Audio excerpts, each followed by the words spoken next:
Welcome to Rune Soup, a weekly podcast about magic, culture, and the paranormal. My name is Gordon, and I shall be your host. This week we are speaking to Ivy Bromius. Ivy is a magician and writer with a specialism in project management. She writes about the how and the why of these two topics and how they blend at circlethrice.com, and that is also what she joins us today to discuss. Ivy, welcome aboard. Thank you. Happy to be here. Yeah. I'm very much looking forward to this one, and quite looking forward to question the first. Ivy, were you a weird kid?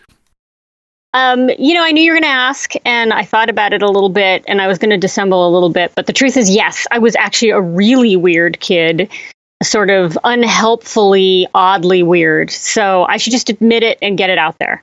Yeah, it's fun when people sometimes will go, no, I don't think I was, and then get halfway through a story and go, oh my goodness, I actually was a weird kid. So it's important to own it at the beginning. But specifically, why were you weird? Well, so I've always had super weird interests. My favorite game, like as a toddler, I was a witch. That was my favorite pretend game that I would play witch. And I've always been fascinated by, cryptids and alien abduction stories and ghosts and psychic powers as far back as I can remember. And then famously, according to my mother, my first word when I was a tiny baby was moon. Oh, that's cool. I love it. So do you remember what your early childhood witch influences were? Where did you derive your kind of look and character from as a toddler witch? Well, I think that Bewitched was actually a big influence. And I was always a little disappointed when I was very tiny that I couldn't make my nose wiggle. So, going off the TV show.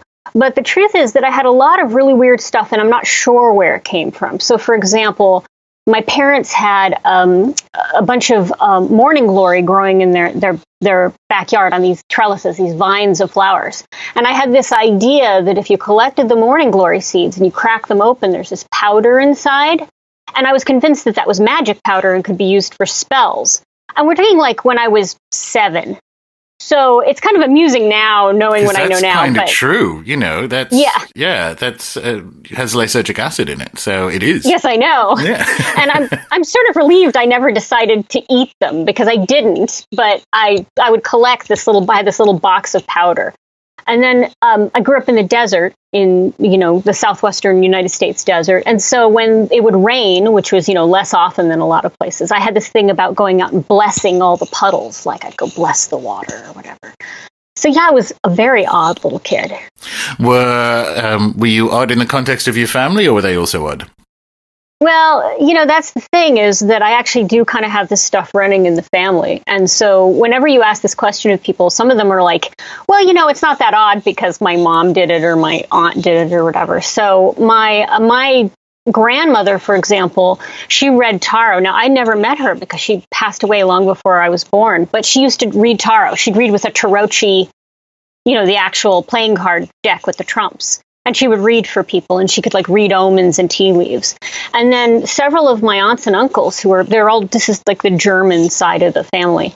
So I have one uncle who, and I remember him vividly because I met him when I was young and went to Germany. He could talk to the dead using like a planchette, but no Ouija board. It was this little table he made, and one of the legs was a pencil. So he would get butcher paper and put it on the table. And I was 8. And went home with my mom for the summer to go to Germany. We'd all sit and put our fingers on the little table, and it would roam around and it would write things in German. That's really interesting. That's whereabouts in Germany? Bavaria. So southern Germany, where all the Hicks live, actually. It's sort of famously it's the Arkansas of Germany. So in the Hick part of Bavaria, because Bavaria also has kind of, at least according to Northern Germans, the kind of ostentatious rich. It's also a little bit, Jersey Shore in places. I love it. Well, yeah, no, they come from a smaller town, not like Munich or anything. And I have a whole family there. So another one of my uncles had a thing with animals. Animals loved him. He always kept animals. I remember being in his barn, and he'd have the skins of his favorite horses on the wall that had passed and that he would keep. Yeah, so I just had kind of this odd sort of family history with this stuff. And so for me, it was always something I was interested in, even though, I mean, it's not like my family, they're all Roman Catholics, you know, they're not, I don't have like some weird Wiccan family or anything like that. Oh, sorry. I've just cast aspersions on every Wiccan who has a Wiccan. Sorry, guys. Yeah. No, but I mean, they seem normal on the surface, but then there's this kind of weird stuff. So in terms of formative books at the age then, I mean, if you got your, initial witch visualizations from Bewitched, but you also came from a weird family, were you interested in, that kind of magical fiction or so on as a kid? Were you a reader? Yeah, I was a huge fan of, I had a huge set of fairy tales, like that I was a huge fan of fairy tales. And then I had some really great kind of German fairy tales, both in book form and on LP of all things, which kids, these are like CDs, if you remember those, but they're big and black and they're very hip now. But I had these LPs of like the original fairy tales, the really bloody ones where, you know, toes are getting chopped off and Cinderella and stuff. And I used to love those. Were they in German or were they in English? They were in German, actually. Cool. So I still have them, the set of LP records that air these weird German fairy tales.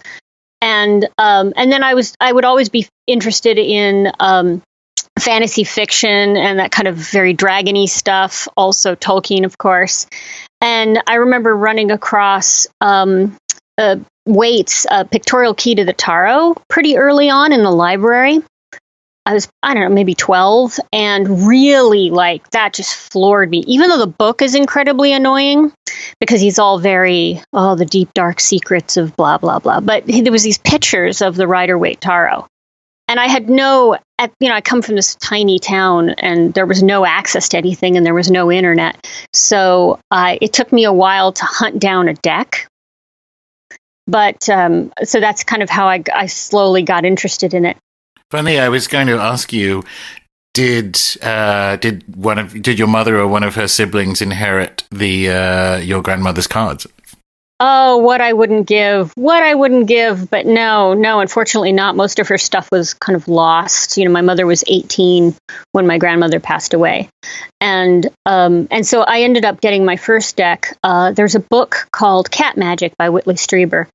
And it's all about this kind of like coven, and in the back he's got the Circle Sanctuary address in there because he talked to them about input on kind of Wicca and paganism from them. And I remember when I found that book and I read it, I wrote them a letter, like a real letter with a stamp and everything.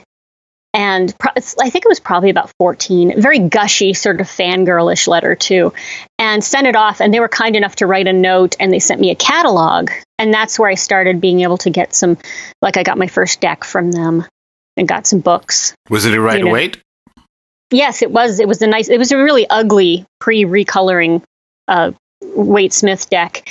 And then before I got the deck, I was really fascinated by the cards, but I had no access to a tarot deck. So I would read with a playing card deck with just the minor arcana, you know, and like, cause I didn't have half the cards. So I would just fake it, you know, and I remember reading for friends and stuff. It's interesting that it was a Whitley Strieber book because, as you said, there's a kind of interest in cryptids and UFOs and so on. So it kind of gets caught in a funny loop there. Yeah. And in fact, in the book somewhere, he has a throwaway line, and I still have this little paperback. It's basically falling apart now, but it's on my bookshelf right now. But he's got a little throwaway line in there about, you know, there's these fairies, because it's all very kind of, you know, pagan and whatnot. And there's a throwaway line about maybe the fairies came from the stars, and, you know, like just because, of course, his background. Yeah, interesting. Yeah. So I know what you mean. I found the deck before I found the book in a similar situation, being regional Australia and so on, and it was available in a newsagent's, and I would have been 11 or 12, and I think it was about $7, which I definitely could not afford, and the realization that it was real, like this is actually a real thing. This is a thing. Look, you can buy it. I didn't even. It's funny because it was a Waite Smith, right? It was, and again, not a high quality one for $7 in an Australian news agency in whatever that was, 1989. And it was the kind of shock of having it be that these people actually exist, or there are people out there that have a use for this. That's amazing. I thought it was stuff in my head or on television. Right. I remember that same feeling. I came across a copy of The Black Arts by Cavendish in, some tatty old used bookstore, like a really beat up copy. So I still have that as well. And somebody had put all these sort of nice, creepy sigils on the front because, hey, teenage Satanists and whatnot. And the thing that really floored me in there was when I was young, I remember being in the library at school and looking in like one of the big, I think it was a big dictionary actually, and they had this thing about the various alphabets. And I was like stunned by the fact that in some alphabets, the letters have numbers that go with them. And I remember being really young, like in grade school, going, oh my God, this is so important. There's these old alphabets that aren't really used, and the letters equal numbers. And it was like this very big deal, but I had no idea why. So, and then that's really interesting to me, given that we'll carry on in a sec, but you became a project manager, and you can kind of see a personality type there, which is interested in structuring information and organizing it and going, wow, that's really important. Anyway, sorry, that just seemed like a kind of childhood indication of something that would happen to you later. But carry on. Well, I never thought about it that way, but you probably have a pretty good, that makes some sense. Yeah. But then when I got like the Black Arts, for example, he's got the whole, the Hebrew numbers and an intro to numerology and figuring out the number that goes with your name and all of that. And so suddenly it was like, oh, yeah, this thing that seemed really interesting and important has a real use somehow. And it's like you seeing the deck and going, this is a real thing that you can use for something. Yeah, that was, I kind of had, whatever it was, a 9-year-old capitalist understanding, which is for this to exist and be here, people, like actual humans, breathing humans, use this stuff. It's not a prop in a Bond film, although that deck would have been way better. But it exists, and if you grew up in the kind of, I say this with love. I'm actually in Newcastle right now. If you grew up in the cultural desert that was Newcastle, Australia in the 80s, the idea that not only does it exist, but it could be here is kind of amazing. So, but let's bring it back to about 14, and you got the catalog. So tell us about the first time because you've obviously had that homo ritualis experience as a child of it being built in, this idea of a kind of ritual interaction with the wider world. Tell us about the first time you kind of did magic with speech marks around it and realized there's something to this. Well, so there's an interesting difference between sort of playing at it. Like when I was little, the idea in my head was that I was pretending to be something, or I was casting spells, and it was real, but it was also pretend, right? And you have that sort of weird. When you're a kid, it's easy that the boundaries are really fungible, right? And then as I got older, I would be trying to do stuff. So I had Hewson's book, of course, which is awesome. So you're saying the Lord's Prayer backwards and whatnot. And so, I'm fooling around as a teenager, doing stupid stuff. My friends and I would do things like, of course, we tried to do the Ouija board. The great thing was we decided to record ourselves on audio doing it and then played it back later. And man, we were ridiculous. So... Holy cow. You asked for that. God, the idea of... Anyway, that's clever. Yeah. But if I had done that as a teen during my Ouija experiences, it would have been probably just as shaming as your experience. It was very shaming. I think we were hoping for like ghost voices or something, right? Like we were going to get, those voices on the tape or whatever. No, it was just us being complete asses. So making fools of ourselves. And then we would try like weird psychic experiments. So like one of us would go on a trip and we'd be like, okay, I'm going to think of a color and you see if you think of the same color. But it never worked out well because of course we were teenagers and therefore we'd forget and we'd, because we were like these flaky kids.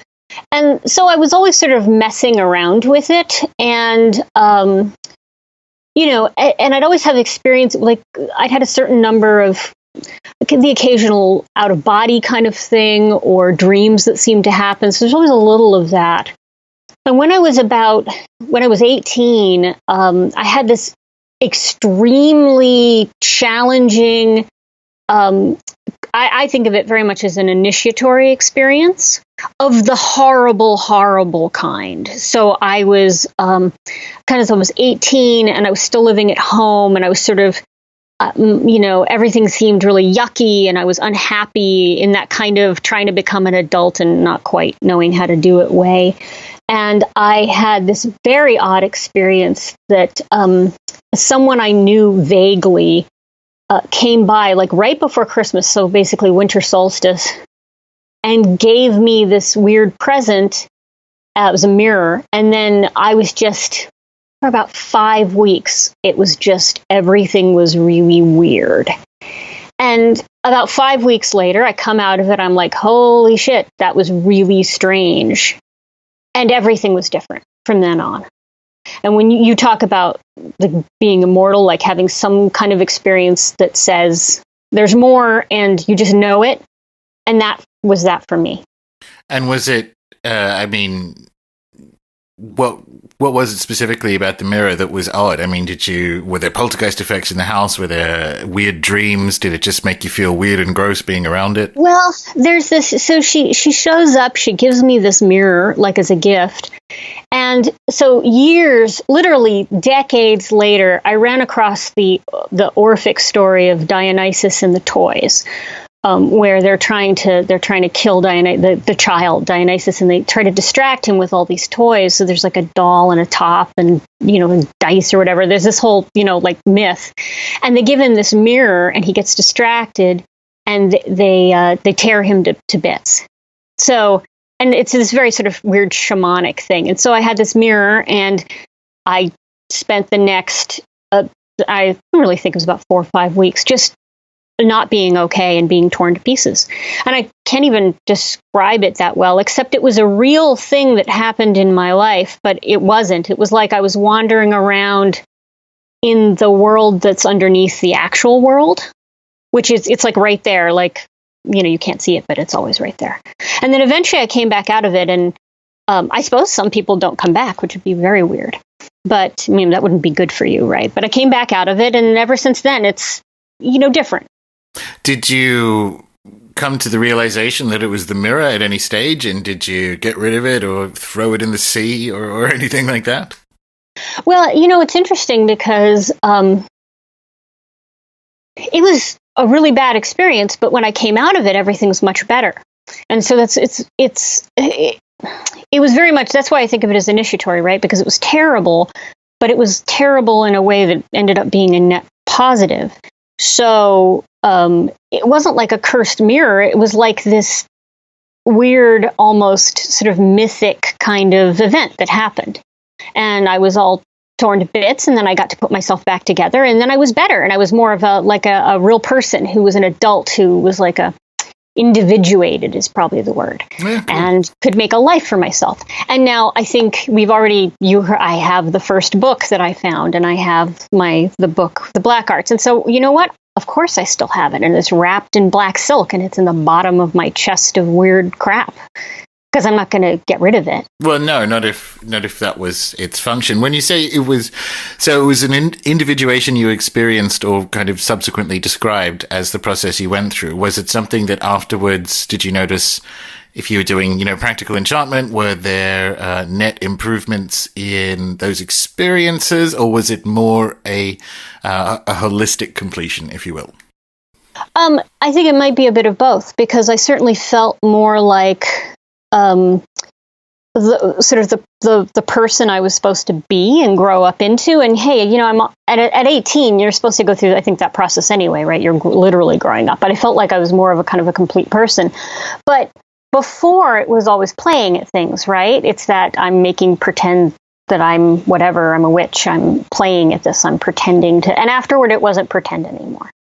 Nice. And so yeah, go on. It works better, but it also is just more real to begin with.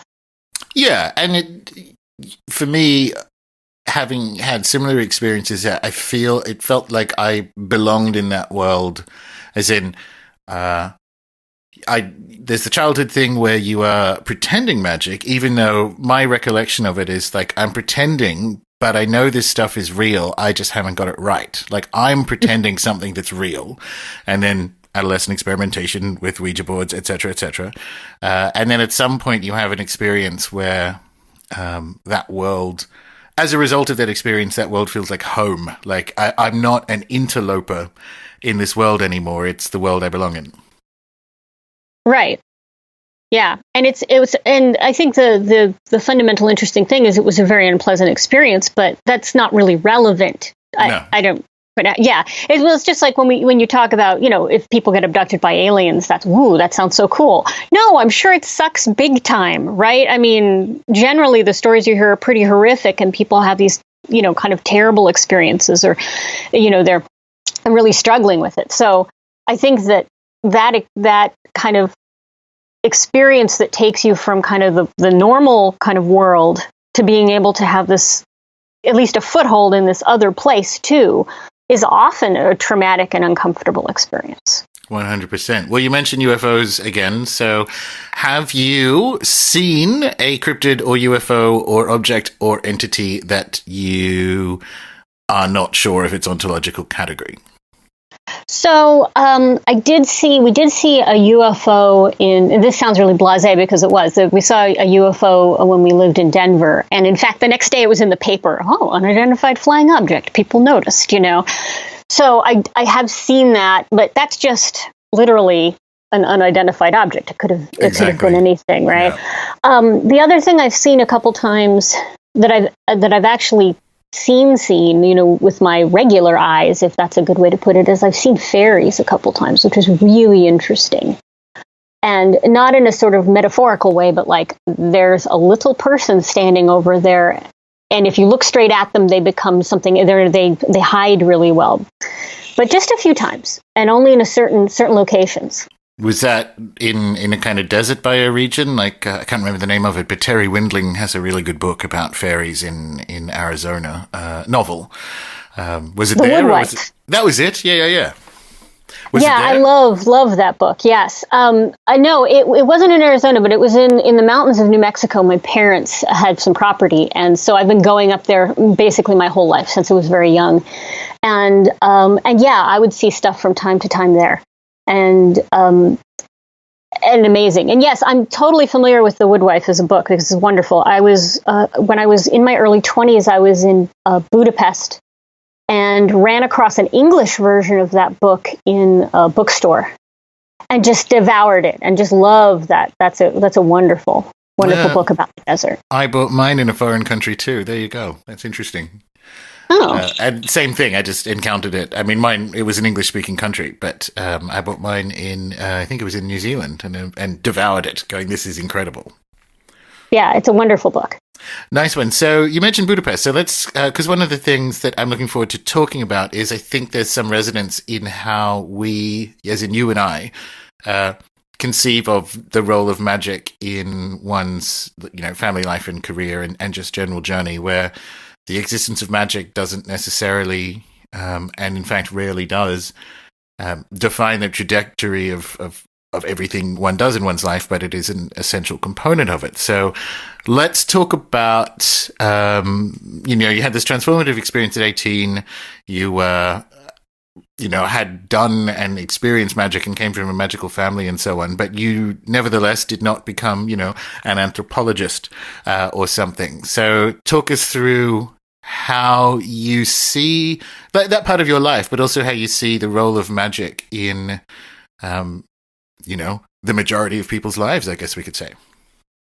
So like the really practical stuff. Yeah, absolutely. Yeah. I think that if you talk to people about what they're interested in terms of magic, apart from this kind of like, I want to be wowed, I want to really know it's real, I want to see the things that other people don't see. And yes, that's totally critical. And a lot of people have that as the core of the practice. But pragmatically, what are people after? They're after like sex and money. So and I think that's very common to find love, to find someone to have kind of a connection with, and then to have some way of making your way in the world and being kind of successful or prosperous, not in a overly materialistic way, but just in a way that makes sense for the person. And I found that if I have a knack for anything in my life, I actually have a knack for the career magic stuff, probably more than anything else. And I've just found that for me, there's like a particularly good match between using magic as a way of finding between being, like materially successful so that you're not, broke, but also having cool experiences through your career. And so for me, it's been a matter of I get to do some cool travel, and I really enjoy my career. And a lot of it, looking back, seemed really sort of random, which is always the way it seems, right? I was in college, and I thought I was going to be a chemistry major, I don't know why I thought that was a good idea, because I can't cook either. I'm not a very good cook. And so I've gotten better, but I can't cook at all. And so I don't know why I thought that being in a chemistry lab was at all a good idea. And it's not. And so I ended up going, I kept blowing stuff up and dropping glassware, and it was terrible. And so I ended up being an English major, but getting into the tech field sort of through kind of a side door, through this kind of internship. And then everything was that way. It was like I'd slip sideways into something and just kind of doing a lot of magic to try to figure out kind of how best to find my path through that. So, I resonate with that experience, but I'll turn it into two questions then. What am career magic, and how career magic? I mean, from your experience, is the major component that kind of obliquity where you just sort of have you capitalize on accidental experiences, I guess is one way to describe it. But how do you see it, and what's the role of magic in that kind of career journey? So how kind of I view it is, one, there's just sort of a like upping the odds kind of vibe, but it also has to do with optionality of keeping your options open. So it's like constant acquisition of weird skills, right? So if somebody says, can you do X? You just sort of go, yeah, you know what? I'm going to figure out how to do that. And it tends to come in handy. And that's just good, probably career advice anyway. But moreover, I think there's sort of you can make this connection not with where you are and necessarily what you want, but with where you are and where you should be. This came up recently in discussion where I was saying that the best way to get a job is not to just try to find the job you think you want, but to try to find your best job, my job. I want to find my perfect job for now, right? Because it changes. Yeah, there's I like that. I like the idea of it being kind of situated because, especially because I've had, you get to do some really exciting work travel, and I used to do some really exciting work travel. And there would be moments where, I'd be in Rome on a free trip on my own, and I'm like from, Newcastle, Australia, and this is odd. And it's that you have to have a love of chaos, I think. You actually have to be okay with chaos rather than have the panic reaction of what falls into and outside of your job description. There needs to be a fluidity and an understanding of chaos that this is all an artificial construct. A corporation is an artificial construct. These are just humans in a room trying to solve a problem. And if you kind of see through that, there is, all things being equal, which they aren't, but all things being equal, there are opportunities to capitalize on whatever the hell chaos vomits up in front of you.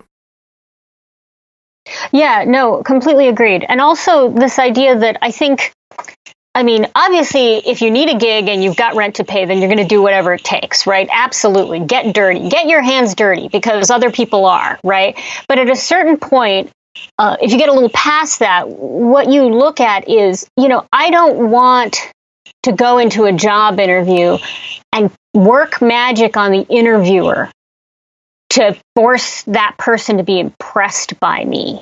So first of all, I'd rather work on me to be just massively impressive because I can take that anywhere. But frankly, if the interviewer doesn't want me because it's a shit company or I don't fit in anyway, then I don't want the job there. So it's like I said, it's less about forcing your way into something and more about just kind of like trying to find where the water's going and floating in that right direction for you. Yeah, that's good. I know exactly what you mean. That's okay, I tell you what, we can turn that into another series of questions. You said you kind of slid sideways or stepped sideways, to use a White Wolf term, into tech. Did you start off in project management, or did you go tech and then realize there were projects that needed managing or had them landed on your plate and then kind of upskilled in it? The reason I ask that is I want to talk about magic and project management, as in where do they overlap, what can one learn from the other, and so on. So take us on that bit of the story and then talk about that. Yeah, No, I don't think anybody starts out as a project manager. I can't imagine a worse project manager than like some 22-year-old fresh out of college who thinks they're going to manage projects. That just seems terrible. And that's not really the way the career field works. I'm a huge fan of project management, obviously. I think it's awesome, but that's not how people get into it. Like to get a college degree in it or something. No, you sort of do something else and then sort of end up there because you've got a match with the skills that are needed. So I started out as a tech writer, writing users manuals. And I did that. And then I ended up doing, I did technical training and I wrote online help systems. And then I ended up sliding sideways from there into doing user interface design, which, if you look at a piece of software, someone decided where all the buttons and the knobs go. And that was my job. And I ended up there because of a weird kind of situation where the engineers would say, "What's this part of the program do?" And I'm like, "I don't know what it does. You haven't written it yet, right? You haven't coded that." And they'd say, "Well, write the guide for it, and then we'll code whatever you write." And so that's how I ended up doing UI design. And from there, I was a designer at a company, and I was running out of work to do because, frankly, to be blunt, it's a lot harder to code software than it is to design pretty pictures about what it should look like. Seriously, it's the coding is the real work. And I was a little out ahead of the project, on the design. And my boss said, "Hey, we're hiring a new project manager to head a project management department." And I said, "I want to be that guy's first employee." And I feel so bad for this guy to show up at his new job and for them to go, "Oh, by the way, that's your first new employee. She's never done this before." But yeah, but that's like grabbing an opportunity, right? I was interested in it. I was kind of, at the time I was running small groups kind of more informally, and I thought I would really like it. And it was interesting. He didn't talk to me for 6 weeks. He just watched me. And then he pulled me aside and was like, "Okay, I think I just wanted to see if you kind of knew what you were doing." And I said, "You were waiting for me to hang myself so you could get rid of me if I was terrible." And he's like, "That's right. But you're not terrible. And I think you could be really good at this." And he was my first mentor. And that's how I ended up in the field. So something comes up and you feel like, "Oh, that's the right job." And you grab that. Was there, it's interesting, just as an aside, you mentioned, I was unaware of the tech writing component of the journey, and it all makes sense now when I think of your blog posts being very patiently explained. And I'm like, there's some professional experience coming through in the blog post. That makes sense to me. Let's take you back to project management then. So you kind of had the responsibility or the job before an awareness of I don't want to say the theory, but, the top 3 project management metaphysics, if you will. And it seems like you have taken a lot of that way of thinking and applied it outside of an exclusively, workplace domain. Well, right. So I'd always done magic for my career, right? And like I said, that's kind of a knack of mine. It works well. And I like to think that I apply it in not a manipulative way, right? I'm not into making other people at work do what I want through magic. It's more like using magic to make projects go smoothly, or to help people understand each other, or to collaborate more readily, to make customers see what you're saying, all that kind of very good, smooth stuff. And it's been very beneficial. And then when I became a project manager, I realized that the reverse is also true. You can take magical tools and apply them to things like project management, but you can also take project management tools and apply them to magic, and they go together really well. Go on. So for example, if you want something in your life, right? Because a lot of magic is getting something. When you want something, you don't have it, you're gonna make some magic happen. Because if you had it already, you might never need to do magic, right? You might just be like, oh, well, this is fun, but the pressure's not on. But you want something. You want a different life, or you want a different job, or you just want that cool experience. You want to change something. Well, you can apply magic to it. But in the end, you still have to do all the stuff that goes along with it. Right? The typical beginner's advice is, well, in addition to casting a job spell, you also actually have to apply for the job. Right? And that's the simple version. But the complex version is, if you're sitting in your house and you're going, I don't know what I want, but this is not it. I want something totally different out of my life. That's a huge project. That's a gigantic, potentially multi-year project. And you may not even know what the end goal of the project is yet. But you want to be somewhere else. A big change. That's tons of tiny pieces that all have to kind of fit together. And some of them are magical and some of them are mundane, and they have to work together, or you could be at cross purposes with yourself. And I think one of the things I like about it is, in the quote-unquote non-magical world, hot take, there's no such thing. But anyway, there was a time on Earth where, say, the Burj Khalifa Tower didn't exist. And some sheikh said, I want to build the tallest residential tower on Earth. And that's where it began. And so it was an idea in a sheikh's head. And then at that point, you go, okay, well, that, as you just mentioned, that is a huge project. I don't know what it looks like. I don't know where it's going to be situated. I don't know its exact height. I don't know how much it's going to cost. I don't know the materials.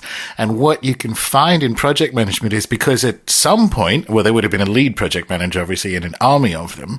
But at some point, someone is given the job of taking it from this idea in the sheikh's head to this crazy-looking evil tower in the desert.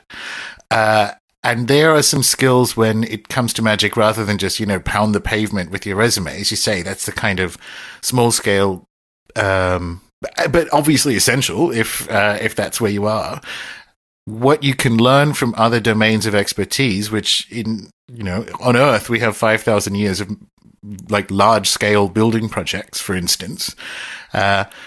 There are probably some skills that we have learned over time that can allow you to conceptualize and sequence and break down really challenging essential goals.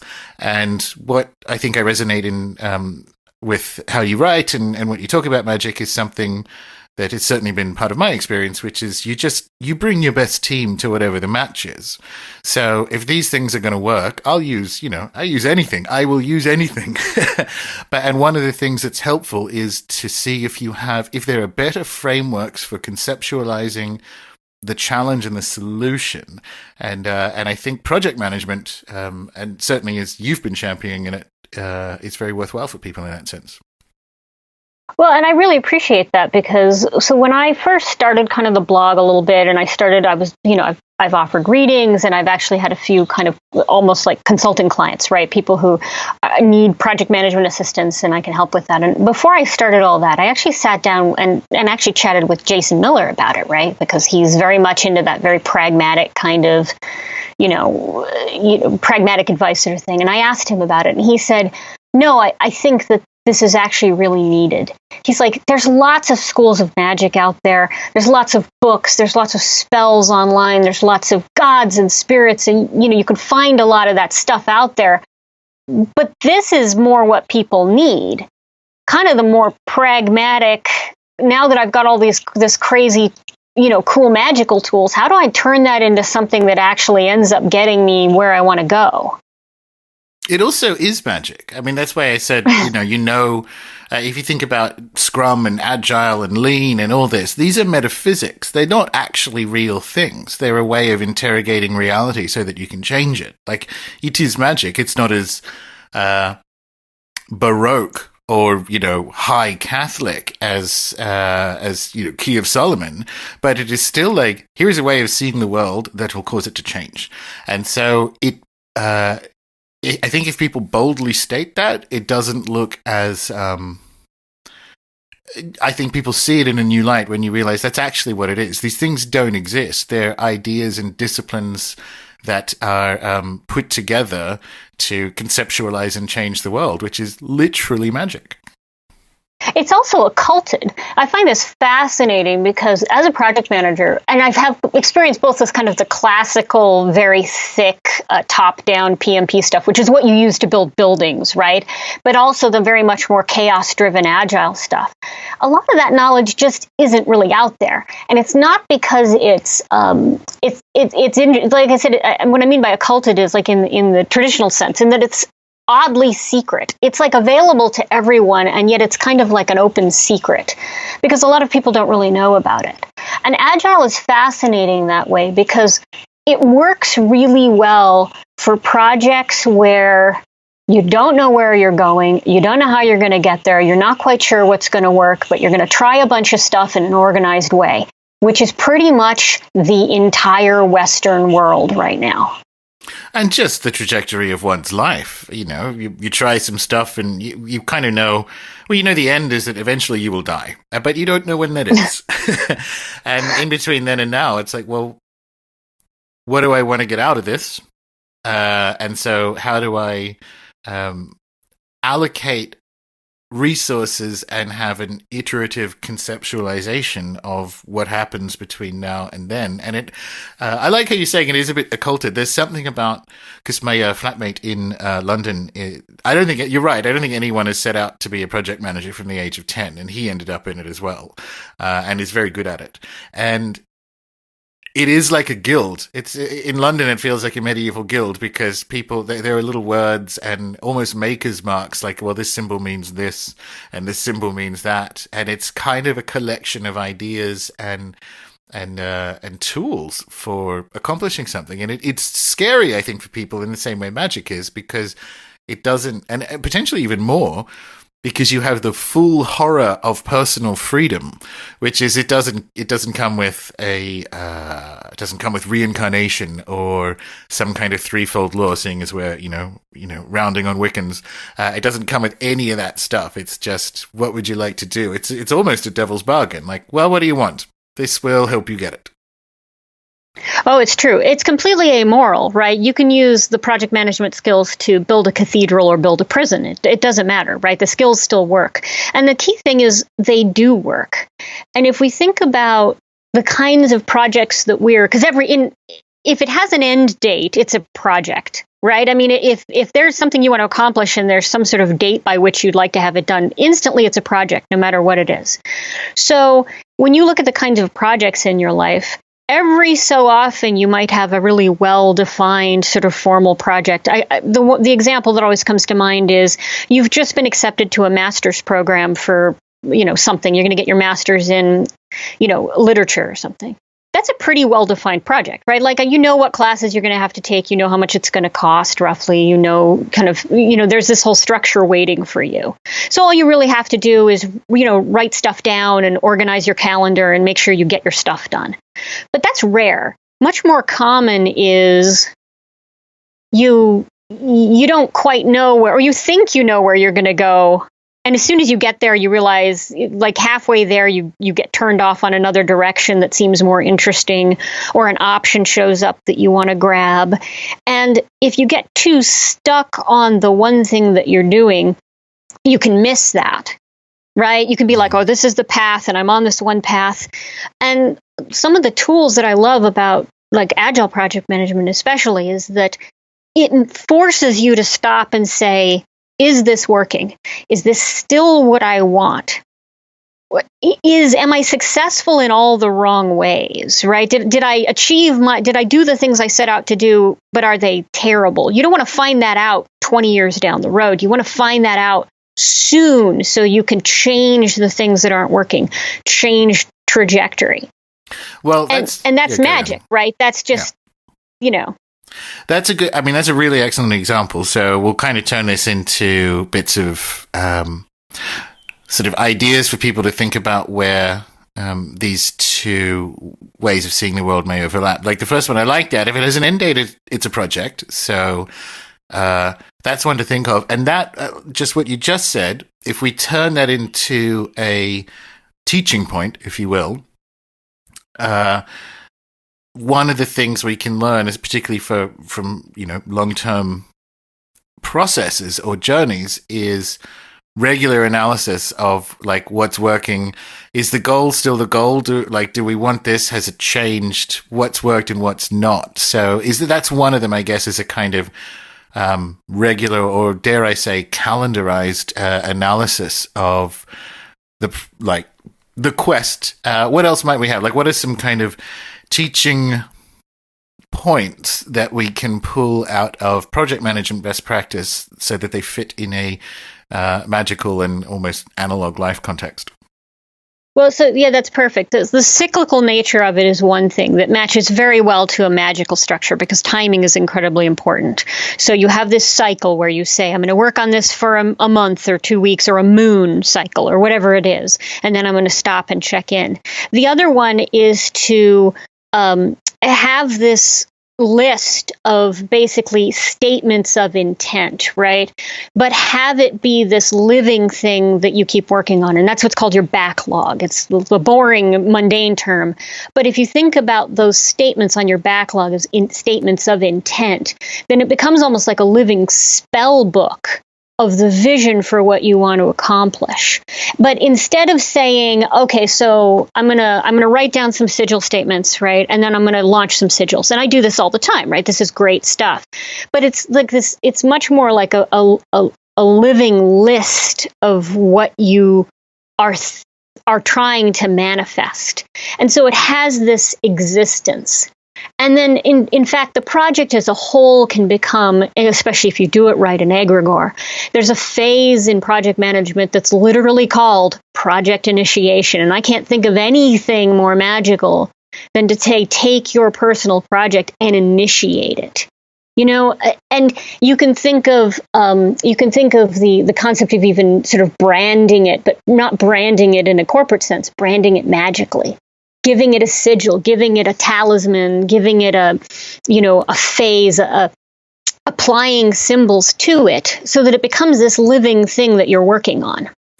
We're going to come back to that. It's a personal question I want to ask. Do you, I used to, when I had a proper job, would go live on certain projects. They're all media stuff, so that they were ad campaigns and things. But I would go live on specific magical hours. When you talk about project initiation, I would set things to go live at 11 p.m. GMT rather than 9 a.m. at the opening of the workday for magical reasons. Do you sneak the magic stuff in back the other way? I try to, you try to do that. Sometimes you can't though. And I'm like, who scheduled this meeting during Mercury retrograde? Why did we do that? So yes, in the corporate world, it's a little harder to get away with because you only control certain pieces of it. But yes, absolutely. Tying the timing of the things that you do into your kind of project world is really powerful. And with your own projects, you have complete control. Like you said, complete freedom and complete responsibility for it.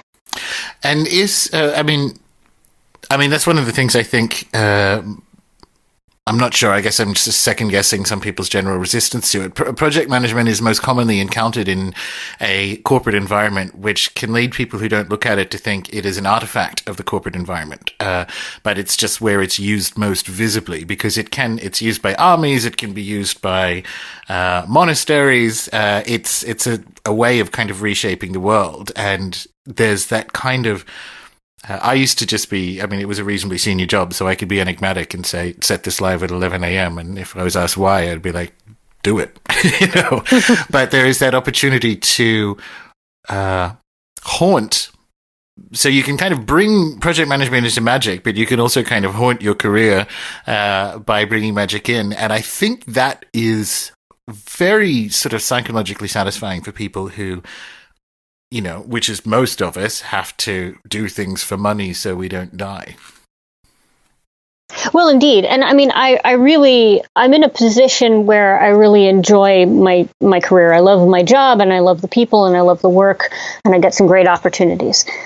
That's incredibly rare. And I've been doing this since I think I got my first corporate internship at 18, close to 19 years old. And I've been working in tech ever since. So that's several decades, wow, of doing this. And some of my jobs have been horrible. Let's be honest, right? Job is named after that guy in the Bible who all the shit happens to.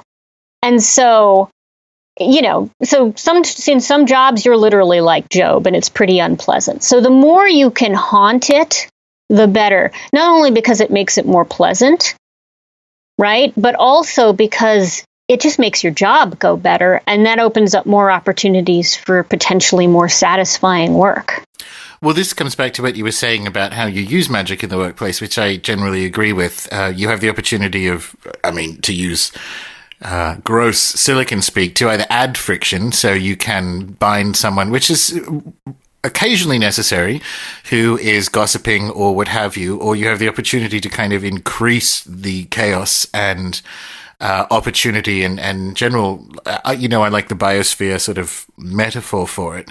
You have the opportunity of making things go smoother and faster, or trying to play whack-a-mole with things that you don't like about your current situation. And in doing that, it suggests instantly that you are maybe conceptualizing your position within the context of a company and within the context of a wider career in a less advantageous way. Because if you're just trying to swap out Janine, who sits across from you because she's awful, and saying bad things about you in the break room, then you're not really... Yes, you can do that with magic, but there's a whole bunch of other stuff you could do in that wider context.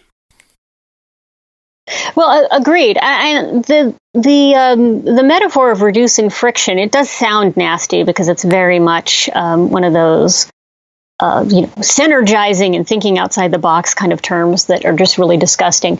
But the truth is, if you view magic as sort of through the metaphor of friction, you've got the choice of rubbing your way through or doing something frictionless, like basically, this is what I said about floating along the right path, going with the flow of something that's the right thing for you.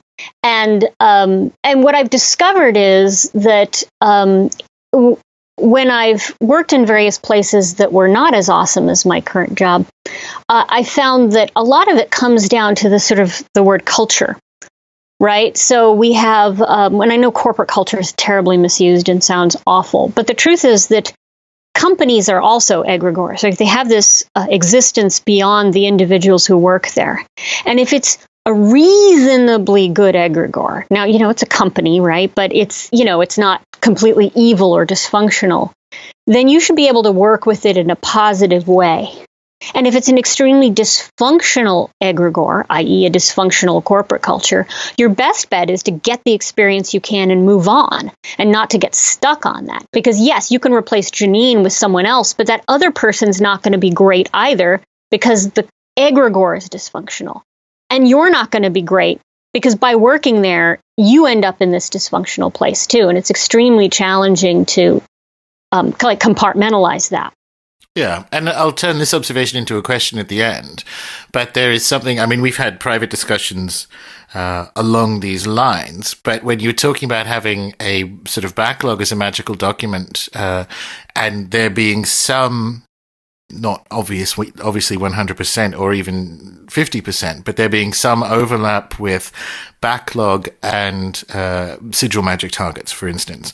What you have, if you're pivoting towards or kind of trying to be in flow rather than playing whack-a-mole with things you don't like in a job, is you don't care if the thing comes off the backlog because it's been accomplished or that it's been magically manifested. And it's that, again, it's almost a project management mindset, but I just think it's a chaos mindset, which is I need to get over there. I don't care how it happens. It doesn't need to be because Janine got fired and someone else was hired who I'm now best friends with and what have you. It doesn't. there's a error in how you conceptualize achieving goals in playing whack-a-mole, where some kind of weird mix of daily spirit work and a whole bunch of sigils and using appropriate PM thinking, who cares which bit delivers what if you get to the end? Right. Well, and the interesting thing about Agile specifically is that the reason it was developed is because software engineers developed it, because they got frustrated with this model where they would get handed from above this long list of requirements, and then they'd spend 6 months working on all of that only to discover that that's not what was needed to begin with. The point of Agile is that you try to figure out what's needed as you go. And so I think there's that definitely sense of chaos there. If the corporate goal is to create the next Angry Birds, for example, you don't know what that is. You're just going to keep trying things until you get a hit. You're going to keep playing with stuff and trying stuff out and throwing it out there. So if your personal goal is not to work at Angry Birds, but to work somewhere nice, you don't know if that's your current job with a new manager or a whole different job. Or someone you meet at a bar who, like, you just get chatting to someone in a queue at a restaurant. Like, oh, I do the same thing, blah, blah, blah. Like, you just got to let, chaos do its chaos thing. Exactly. But the nice thing about applying kind of some of the PM stuff to it is it's like chaos with structure, right? I mean, if it was all just chaos, then we just magically end up where we want to be. But the chaos goes in all directions. And so to just kind of organize your own stuff, to kind of, put it in your head so that you kind of understand the direction you're thinking of going, and then to check back in with yourself. Because the truth is, nobody spends all their life in that sort of high level PM territory. Most days you're just going through the day doing stuff. You're tactical, like you're working on the next thing. And if you don't step back and kind of take a look around and go, am I playing the chaos correctly? Am I putting myself in the right situations for the right kinds of things? You won't get where you want to go. So that let's sort of circle it all the way back to one of the things that I think chaos magic is very useful. We'll turn this into kind of parting advice for people listening. Very often, as you mentioned, people have noble, complex goals. They might be living in one city and want to live in another, working in a completely different field. That's a big project.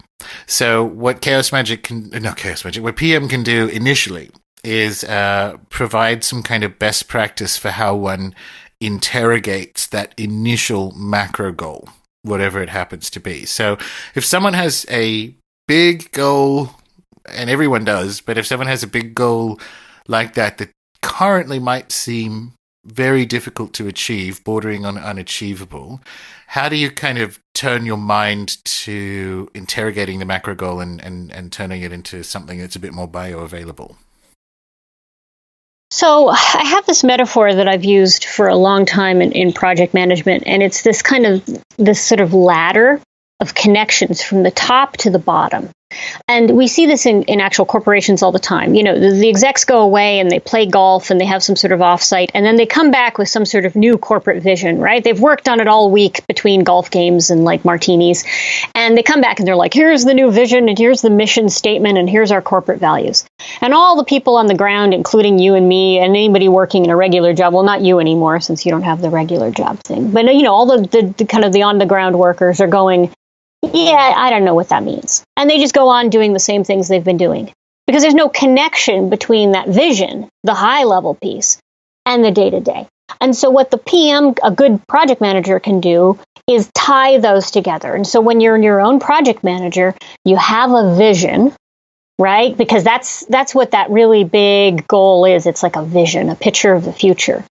And now you have to create this chain of links, or like the rungs on a ladder that take it from that vision all the way down, more and more, smaller and smaller pieces, down to the little things that you can actually do. Because most goals are completely undoable. Somebody's like, yeah, I really could use to lose 10 pounds. That's not doable. You don't say that and then they drop off, which would be awesome. Instead, you have to make it into something doable. And the bigger the vision is, the more kind of steps there are there. So you have a vision, and it's like a magical vision, right? You can literally visualize the goal. But visualization alone doesn't make it happen. So then you take it down to an epic. It's like that vision becomes one or more kinds of epics. So, the example is, first Frodo has to get to the inn, and then he has to get to Rivendell, and he thinks he's done then, right? That's the second part of this epic, the second epic. And then once he's there, guess what? Now there's this whole new epic to get him to the mountain, and then he's got to get back. And so, and he's got to get back to the Shire, and then that's all, he's got to deal with that situation. So the point is, you go from the vision, you go to the epic. And I love that because I love the concept of kind of narrativizing things. So from the epic, now you create little stories for yourself. I want this piece of this epic. So I want to get things ready to go on this first step of this epic. And then from there, you get real actionable tasks. Oh, well, if I'm going to move to, say, London, for example, first of all, I have to figure out, I need a passport. And you take that chain all the way down. That's good. I like that. That's, I think people can potentially get, and it's understandable because, as you say, no end goal is actually doable. And so you get disheartened. But there are ways of interrogating where you want to be. And also and this is a very agile thing, right? Where you want to be is itself subject to change along the journey. So Frodo expected to end up back in the Shire if we're going to go to this. He ended up in the afterlife. Those kind of things can move with it. And I think it's really, really useful because too often this stuff, and I absolutely understand the resistance to looking at these very useful and widely available tools because they are most commonly deployed. Either people's awareness of them is exterior, so it happens in a corporate context, or worse, they've seen them applied or misapplied in a job they don't like, and they're like, I don't want anything to do with any of this stuff. And so I completely understand it, but I just want to make sure that people realize that this is a collection of metaphysics, basically, that are built and honed to overcome challenges and achieve end goals. So it's very, very useful stuff to at least have a passing familiarity with. And there's a tremendous amount of, how you say, uplift, I suppose, that can be incorporated into literally any magical path. Yeah, I agree. It's very much agnostic to the kinds of magical tools you want to bring to it, which I love. So you can be calling on demons or doing angel magic or doing, very much kind of a hoodoo-centered oils and candles. Any of that works because the tools themselves are just kind of tools for targeting the magic correctly. And the coolest thing about it to me is that vision in your head may be totally hazy, right? You don't know at the beginning of the adventure where you're going to end up or what's going to happen. It's sort of, I want to go somewhere, do something, be something else. I want to have something out of this. I want to create a life that I love. And you don't have to have all the details. You can still sort of break it down and go, well, what's one thing I can do right now to reduce friction, to put myself in a better direction, to increase the chance of good opportunities? Then I see where that magic takes me, and then I grab the next piece of it. And all the while keeping that hazy picture in your head, and eventually you find that, things are pretty cool, or you've gotten to your first, kind of goal, and then you think of the next cool thing.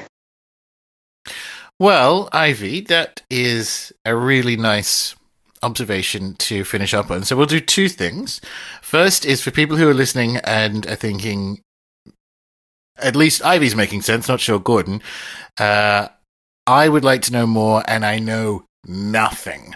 Where is someone who literally knows nothing about this? They might have, they might have a career that doesn't has never touched on it before, what are some kind of basic concepts they can go and Google or search for, or disciplines or ideas? Potentially a book recommendation if they're not, if they're not too corporate-y for beginners. And then, where might people go to find out more about your good self? Well, first of all, I really think that for somebody who's just now thinking, really, there's something in the corporate world that doesn't suck and might actually be useful, that's crazy talk. Going and just checking out a little bit more about Agile would be incredibly useful. And I'm not sure there's a good book that's not going to be kind of too tedious or corporate. But the nice thing about Agile was that it was developed sort of in the internet age. And you can easily go out and kind of see, you just Google Agile, Google the Agile Manifesto, because it's a very short kind of little document that talks about what Agile values. So it values, human interaction over formal documentation. And though that's a good thing, that's not an evil corporate thing. In fact, that makes sense. You're right. Like it emerged from the world of the internet before it got shit. So there's actually some nice stuff. That's a good point. Yeah. Carry on. Yeah, and the truth is that so yes, I have a blog and it's called circlethrice.com. And I've got a lot of stuff on Agile there. And one of the things about being a PM is you tend to be, a little OCD about stuff. And so if you go to the blog and you look at the index, all of like my valuable blog posts are all there by theme, indexed. Sorry. Yeah, awesome. Because that's what I do. But if you're curious about Agile, you can just kind of go in there and look. And I have a series which is like for 2017 that I'm calling the Agile New Year, because I thought that really in our current environment, nothing could be more important than a method for getting what you want that takes chaos as a given. And it starts with some intro material. So there's some stuff about the Agile Manifesto, and I actually created an Agile Magic Manifesto where I took the manifesto and I specifically adjusted it for magical work. Nice. Well, this will, for people listening, of course, be all linked up in the show notes, as well as the blog, of course, and all the rest of it. And Ivy, this has been great. This has been a long time coming. I've been looking forward to this chat, and I certainly got a lot out of it. So thank you very much for your time. Oh, thank you so much. I've had a great time.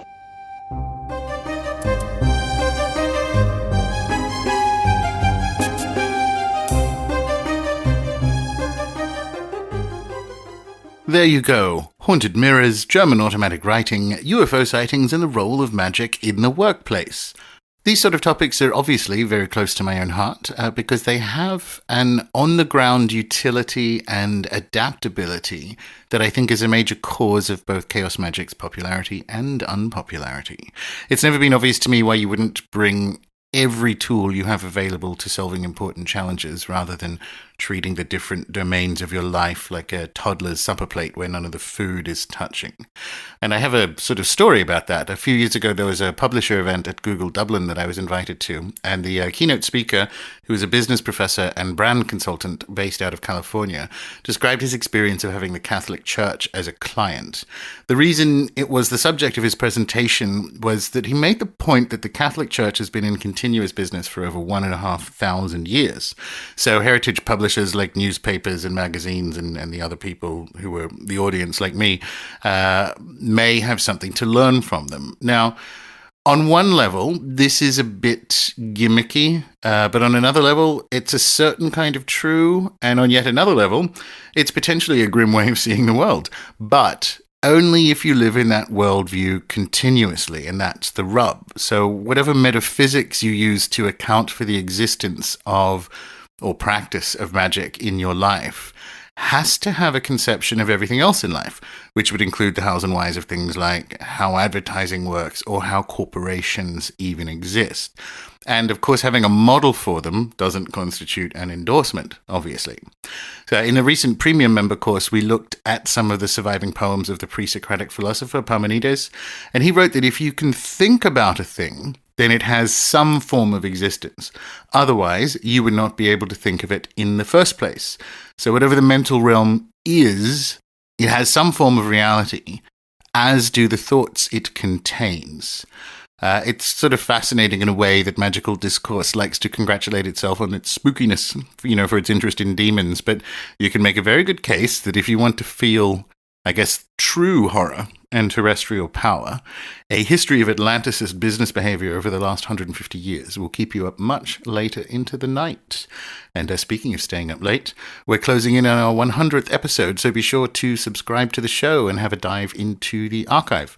Let me know what you think at runesoup.com, or find me on Twitter, where I am Gordon, Gordon_White, WHITE.